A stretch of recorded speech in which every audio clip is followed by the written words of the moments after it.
Estamos en el año del dragón de madera chino y para celebrarlo vamos a dedicar el episodio de hoy a esta figura mítica, los dragones, especialmente a su papel en la literatura fantástica. Primero explicaremos la importancia de los dragones en las principales mitologías del mundo. Después nos centraremos en su influencia en la literatura fantástica, sobre todo en el mundo de Tolkien, en la historia interminable de Ende, la Dragonlance, en Juego de Tronos de Martin y en el mundo de Harry Potter. Aunque veremos también a los dragones en otros mundos de fantasía. Así que ahora tendrás que vértelas conmigo, príncipe. Tengo un dragón y no tengo miedo a utilizarlo, y también yo a ti, Elliot, porque empezamos.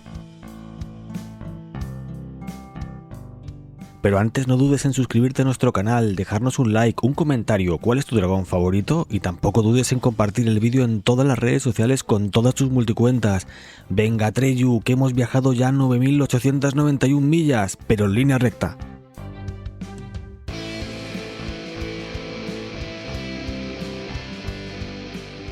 Los dragones son criaturas míticas que aparecen en diversas culturas y mitologías de todo el mundo. Aunque hay variaciones significativas en sus representaciones, algunas características comunes asociadas a ellos incluyen que son seres reptilianos, a menudo alados o con la capacidad de volar, aunque la interpretación varía según la mitología y la región. Por ejemplo, en la mitología occidental, los dragones son a menudo vistos como criaturas malévolas y feroces que deben ser derrotadas por héroes valientes. Suelen tener alas, garras afiladas y aliento de fuego. Así, en la mitología nórdica y germana, el dragón, representado como Nidhugg, es una figura asociada al inframundo y se alimenta de las raíces de Yggdrasil, el árbol sagrado que conecta los mundos, como dijimos en nuestro vídeo sobre los mitos nórdicos, que os dejo por algún lado de la pantalla o en la descripción. Los vikingos decoraban las proas de sus barcos con imágenes de dragones para ahuyentar a los espíritus que vigilaban las costas.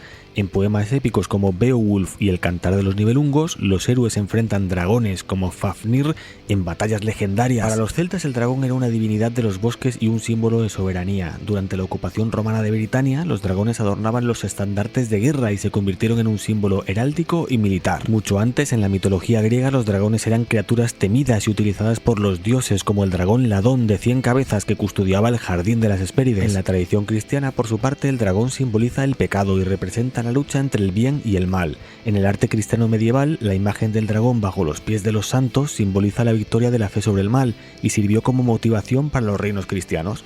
Uno de los ejemplos más representativos es el dragón de la leyenda de San Jorge. La representación occidental del dragón como una serpiente con patas y alas tiene origen en la antigua Mesopotamia, durante el periodo acadio.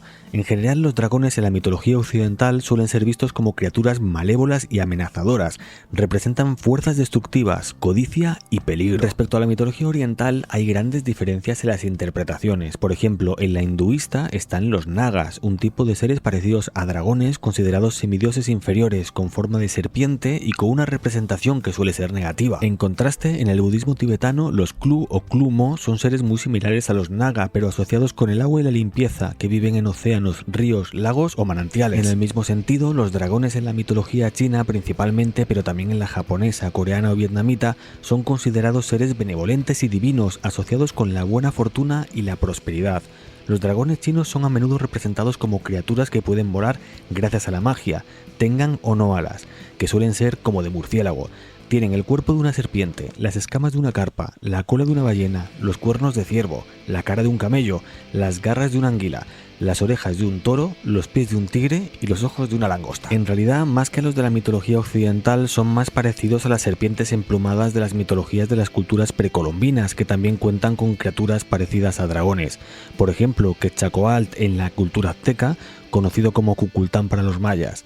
En general, en estas culturas, los dragones suelen tener características reptilianas, plumas y alas, y a menudo actúan también como compañeros de dioses a quienes asisten en sus tareas. Finalmente, diferentes culturas africanas tienen sus propias interpretaciones de criaturas parecidas a dragones o serpientes gigantes, como por ejemplo Kirimu para los Nyanga, Apophis, la serpiente del caos egipcia, o Ninkinanka, una criatura legendaria del folclore del oeste africano, generalmente descrita como una serpiente gigantesca con algunas características de dragón. Todas estas diferencias en la percepción de los dragones reflejan las distintas creencias, valores y simbolismos presentes en las diversas culturas alrededor del mundo.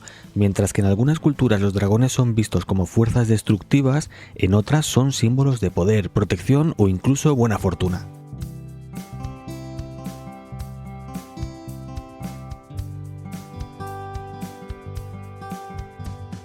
En la literatura fantástica moderna, aunque los dragones tienen representaciones muy diversas, suelen ser más parecidas a las versiones occidentales.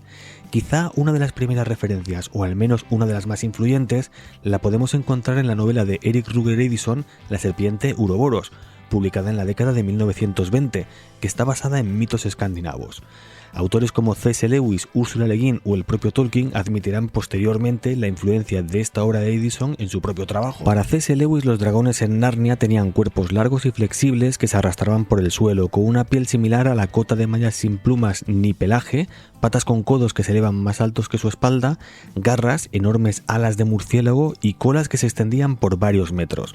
Podían lanzar llamas y su característica principal es la avaricia, ya que siempre están acumulando tesoros. Del mismo modo, también adopta este tipo de dragón occidental clásico otro autor como es Robert E. Howard, que representa a los dragones de Conan generalmente como criaturas poderosas, normalmente malévolas y a menudo aliadas con las fuerzas del mal. Y en el mismo sentido, Fritz Leiber, otro destacado pionero de la literatura de espada y brujería, autor de la serie de Langmar. Aunque sus historias se centran más en personajes humanos y en sus hazañas, también presenta elementos míticos y criaturas fantásticas, incluidos los dragones, con esta representación más clásica. El primer gran giro de tuerca en la representación de los dragones, o al menos el más influyente, llega seguramente con Terramar, el mundo de Ursula Le Guin. En este mundo, los dragones tienen una presencia única y distintiva en comparación con otras representaciones clásicas típicas. Así, la autora los considera emparentados con los humanos y en general conocedores de la lengua verdadera. Aunque su representación física es parecida a la del dragón occidental, no son retratados como criaturas necesariamente malévolas o depredadoras, sino más bien como parte integral del equilibrio natural. Su papel en la trama refleja la importancia de respetar y comprender la naturaleza en la obra de Le Guin.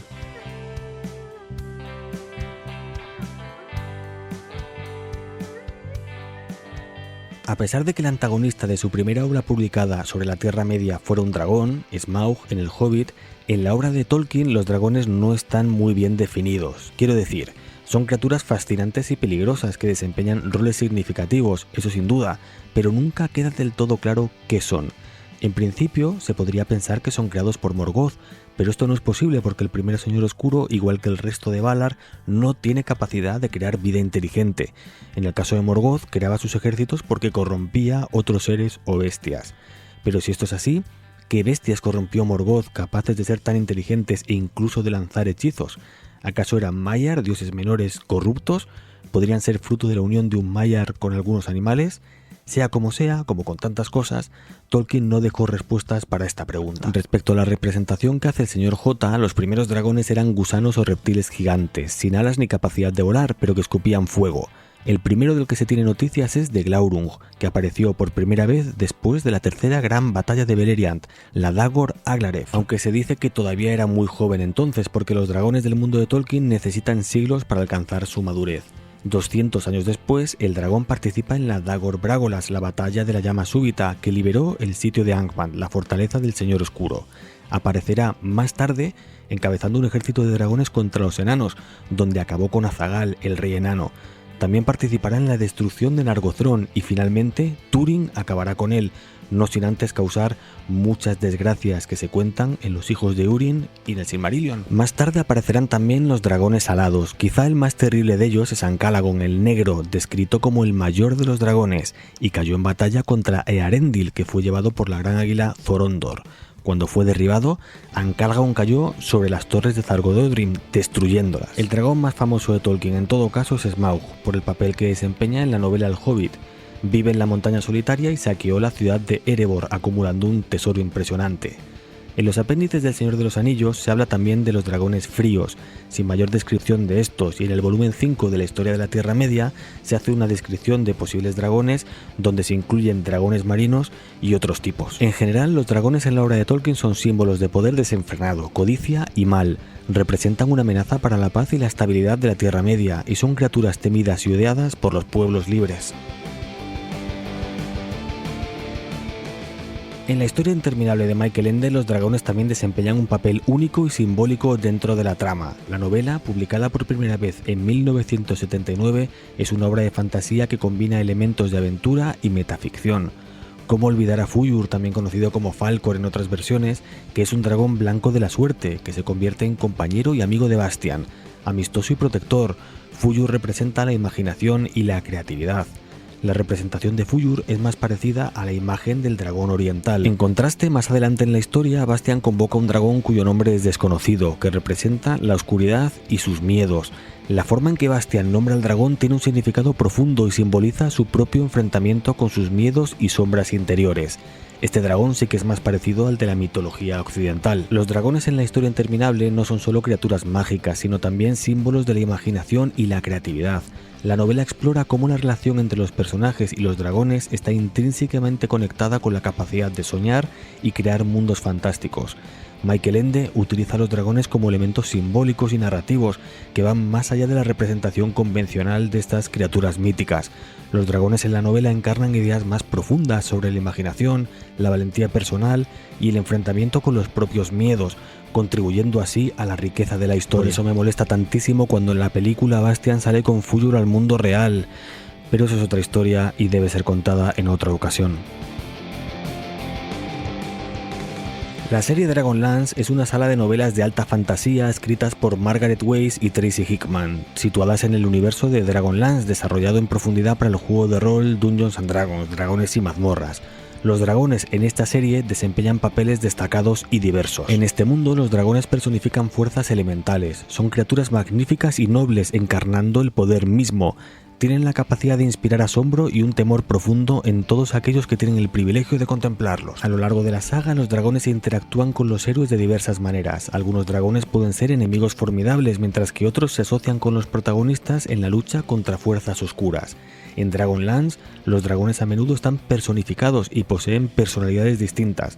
Algunos dragones pueden ser sabios y comprensivos, mientras que otros son malévolos y codiciosos. Se dividen en dos grupos principales, los dragones cromáticos de diversos colores y los metálicos. Los dragones cromáticos son malvados, mientras que los metálicos son generalmente benévolos. Respecto a los dragones malvados, tenemos dragones azules que prefieren habitar desiertos, son valiosos aliados en la guerra y son inteligentes y hábiles, destacando por su aliento de rayo como ataque preferido.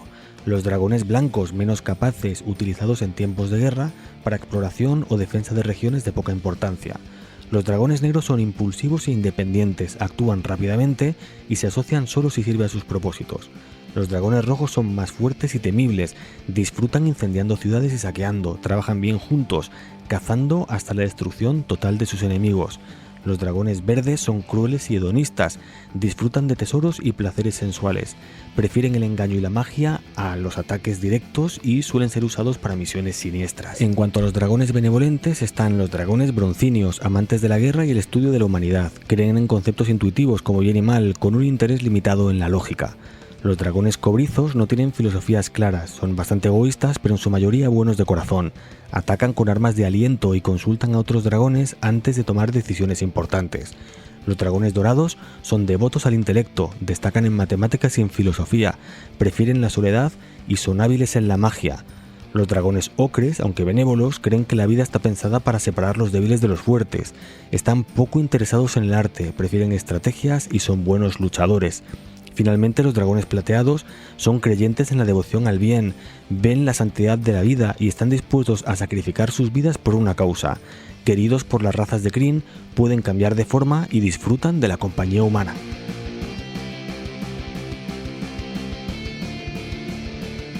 Canción de Hielo y Fuego, escrita por George Martin, es la saga popularmente conocida como Juego de Tronos, el nombre de su primera novela. En esta obra los dragones desempeñan un papel crucial y se presentan de una manera única en comparación con otras representaciones tradicionales. Los dragones de Martin son similares en general a los de la mitología occidental, con 2 patas traseras y 2 alas utilizadas como patas delanteras, cubiertos de escamas. Están vinculadas con la casa Targaryen, cuyo propio emblema es un dragón de 3 cabezas. Al final de la primera novela, Daenerys Targaryen, hija exiliada del último rey Targaryen en Poniente, se convierte en la madre adoptiva de 3 dragones recién nacidos que la acompañan en su búsqueda de reconquistar los 7 reinos de Poniente. Desafía así el estereotipo clásico de mujer víctima o prisionera de dragones para ser considerada como madre de ellos. Los dragones, llamados Drogon, Rhaegal y Viserion, se convierten en elementos estratégicos clave en la lucha por el trono de hierro y la dominación de Westeros. Su capacidad para causar destrucción masiva y cambiar el curso de las batallas los convierten en fuerzas formidables. A lo largo de la serie, los dragones muestran un desarrollo muy interesante de su personalidad. Drogon, en particular, destaca como el más inteligente y leal de los 3. Los dragones no son simplemente bestias, sino criaturas con características individuales y complejas. La representación de los dragones en Juego de Tronos, por tanto, es única y contribuye significativamente a la trama y a la mitología del mundo creado por George Martin. Su presencia agrega un elemento de fantasía y magia a la serie, convirtiéndolos en símbolos poderosos y peligrosos en la lucha por el poder y el control de su mundo.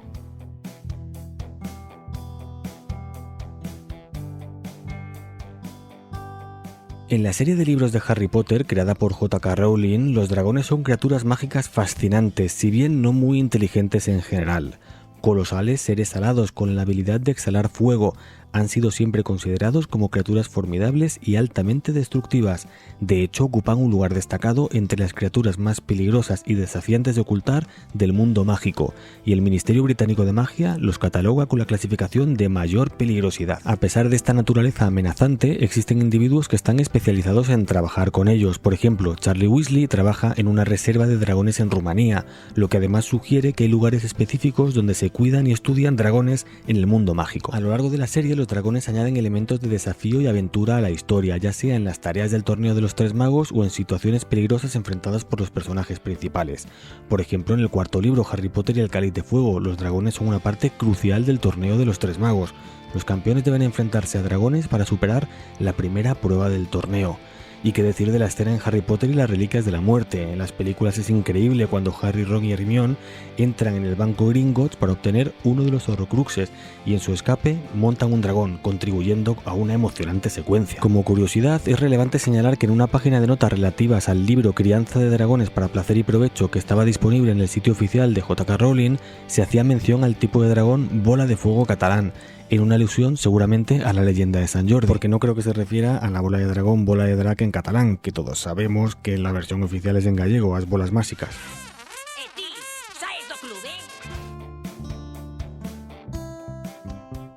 En la literatura fantástica moderna, la imagen del dragón ha seguido evolucionando. Por ejemplo, en las novelas de Moorcock, aunque obviamente este autor explora temas de mitología y simbolismo asociados con dragones en varias de sus obras, en otras de sus novelas los dragones no se representan en sentido clásico, sino que representan conceptos cósmicos que luchan por la supremacía en el universo. De otra forma, en su serie El Legado, Paulini se centra en la relación entre los jinetes de dragones y sus dragones. El protagonista, Eragon, se convierte en un jinete de dragones y forma un vínculo profundo con su dragón Saphira.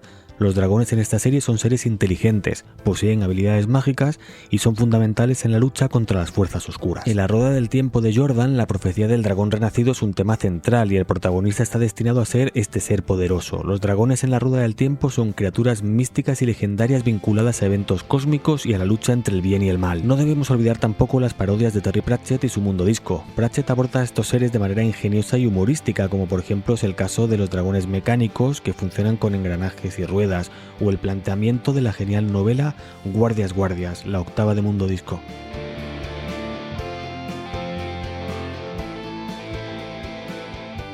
Y en fin, sé que nos dejamos muchos temas en el tintero, como la poca importancia que tienen en las crónicas del asesino de reyes de Patrick Rothfuss, así que dejad en los comentarios qué nos estamos olvidando. En todo caso, llegamos al final del vídeo, nos dejamos muchos dragones en el aire, así que quizá hagamos otro sobre este tema en el futuro. Mientras tanto, os dejo hasta la semana que viene, el lunes con un vídeo corto y el jueves con uno largo. ¡Hasta luego!